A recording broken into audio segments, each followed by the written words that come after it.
আমাৰ মানে বহু মহিলা পুৰুষে মহিলাসকল ওলাই আহিব নিদিয়ে আপুনি কি কয় আপুনি কেনেকৈ দিছে শিক্ষাৰ যিটো হেই অগ্ৰসৰ হৈছে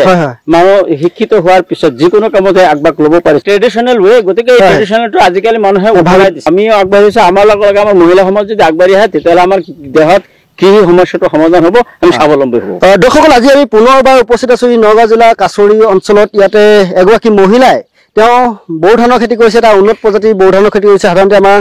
মহিলাসকলে বিশেষকৈ খেতি পথাৰৰ লগত জড়িত থাকে বা খেতি পথাৰত তেওঁলোকে কাম কৰে কিন্তু বিশেষভাৱে জড়িত নহয় তেওঁলোকে মানে এজন কৃষকক সহায় কৰে কিন্তু ইয়াত আমি দেখিছোঁ এগৰাকী মহিলাই ব্যক্তিগতভাৱে খেতি কৰিছে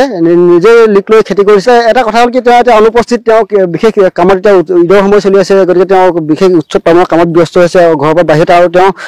স্বামী আছে এজন শিক্ষক আৰু তেওঁ পচে আমি তেওঁৰ পৰাই ধান খেতিটোৰ বিষয়ে বা তেওঁ কেনেকৈ কৰিছে এই কথাখিনি কথা আমি জানিব চেষ্টা কৰিম দাদা নমস্কাৰ হয় আপোনাক নমস্কাৰ ধন্যবাদ জনাইছোঁ হয় এইবাৰ মই যোৱা বছৰ মই নিজে কৰিছিলোঁ এইবাৰ মোৰ মিছেছে এই নাম হৈছে আসমিনা বেগম হয় তাইও কৈছে যে মই এইবাৰ কৰি চাওঁ বেনিফিটটো হয় প্ৰফিটটো হয় এতিয়া তাই যিখিনি খেতি কৰিছে তাইৰ খেতিটো অলপ ভাল হোৱা দেখা গৈছে এতিয়া তাইৰ লগত আৰু 2-4জনী মহিলাই কৈছে তেতিয়াহ'লে আপুনি যদি কৰিছে আমিও হেৰি কৰিম আপোনাৰ সহায় সহযোগিতা কৰি পেলাই আমিও আমাৰ সম্পত্তি আছে খেতি আছে গতিকে আমিও কৰিম যদি আমাক আপোনালোকৰ নিচিনা যিসকলে সহায় কৰিছে যদি আমাকো সহায় কৰে হয় আমাৰ মানে মহিলাসকল বিশেষকৈ কিছুমান কামত এনেকুৱা কামত ওলাই নাহে কামত আহিলে কেনেকুৱা মানে কি হ'ব এতিয়া দেখা গৈছে আমাৰ এই শিক্ষাৰ যিটো হেই অগ্ৰসৰ হৈছে মানুহ শিক্ষিত হোৱাৰ পিছত যিকোনো কামতে আগবাগ ল'ব পাৰিছে এতিয়া চাওক আমাৰ যিকোনো অফিচত আমাৰ মহিলাসকলে আগবাগ লৈছে গতিকে দেখা গৈছে আমাৰ কি কামতো যদি মহিলাসকলে হিৰা আগবাঢ়ে তেতিয়াহ'লে বেনিফিট আৰু বেছি হ'ব বুলি আশা কৰিছোঁ মতামতকৈ মহিলাসকলে বেছি চকু দিব পাৰিব হয় আমাৰ মানে বহু মহিলা পুৰুষে মহিলাসকল ওলাই আহিব নিদিয়ে আপুনি কি কয় আপুনি কেনেকৈ দিছে নাই এইটো কৰ্মক্ষেত্ৰ কৰিলে কোনো ধৰণৰ বাধা নাই এইটো আমাৰ কোনো ধৰ্মটো ধৰ্ম বুলি কথা বা কিছুমান হিন্দু বা বিভিন্ন ধৰণৰ ব্যক্তিয়ে যে আহিব নিদিয়ে মানে মোৰ অকল কেৱল মুছলমান সম্প্ৰদায় বুলি বা ক'বলৈ নাই বিভিন্ন সম্প্ৰদায়ৰ মানুহবিলাকে মই বিশ্বাস কৰোঁ এইটো এটা ট্ৰেডিশ্যনেল ৱে গতিকে এই ট্ৰেডিশ্যনেলটো আজিকালি মানুহে উঠাই দিছে তেনেকুৱা হৈছে আমাৰ তেনেকুৱা হৈ আছে মানে যিমানে শিক্ষিত হৈ আছে সিমানে মানে আগবাঢ়ি গৈ আছে আৰু ডেভেলপটো বেছি বিচাৰিছে খুব এটা ভাল কথা মানে দাদা এতিয়া যিটো ধানৰ খেতি কৰিছে ধানটো কেনেকুৱা দেখিছে আপোনালোকে ধানটো খুব ভালেই দেখিছোঁ আৰু ধানটো খোৱাটো ভাল আৰু ধানটো বজাৰত বিক্ৰী কৰাটো ভাল বিক্ৰী কৰাটো খবৰ আগতো এই ধানটো আগতে মানে বেপাৰীসকলে ধৰে হয় হয়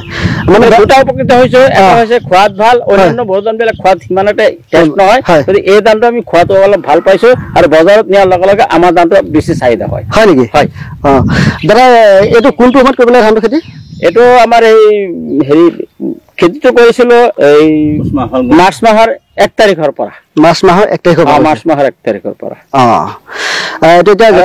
কঠীয়া লগাইছিলোঁ 26 জানুৱাৰীৰ দিনা 26 জানুৱাৰী মনত আছে 26 জানুৱাৰীৰ দিনা কঠীয়া পেলাইছোঁ আৰু এই 28 ফেব্ৰুৱাৰীত আমি কঠীয়া উঠাই পেলাই লগাইছোঁ গতিকে 1 তাৰিখৰ পৰা 30-35 দিনত মানে কাটিব পৰা হৈ যায় নহয় অন্য ধৰণৰ মানে এনে প্ৰডাকশ্যনটো কেনেকুৱা ধৰণৰ হ'ব বুলি ভাবিছে আপুনি কিমান আমিতো আগত কৰিছোঁ কিন্তু এনেকুৱা প্ৰডাকশ্যন মানে সীমিত এই সময়ৰ ভিতৰত মানে কম সময়ৰ ভিতৰত মানে ইমান বেনিফিট এটা নহয় হয় খুব এটা ভাল কথা তাহলে ধানৰ ইনকাম যিটো প্ৰজাতি 3,21,000 ভাল পাইছে আৰু তেওঁলোকৰ অন্য কিবা প্ৰজাতি ধানৰ খেতি কৰিছিল আপুনি যোৱা বছৰ কৰিছিল সেইটো যোৱা বছৰ 21টো কৰিছিলোঁ এইবাৰ আপোনালোকক আমি অনুৰোধ কৰিছোঁ গতিকে আমাৰ মহিলা সমাজো আগবাঢ়ি আহিছে আমিও আগবাঢ়িছোঁ আমাৰ লগত আমাৰ মহিলা সমাজ যদি আগবাঢ়ি আহে তেতিয়াহ'লে আমাৰ দেহত কৃষি সমস্যাটো সমাধান হ'ব আমি স্বাৱলম্বী হ'ব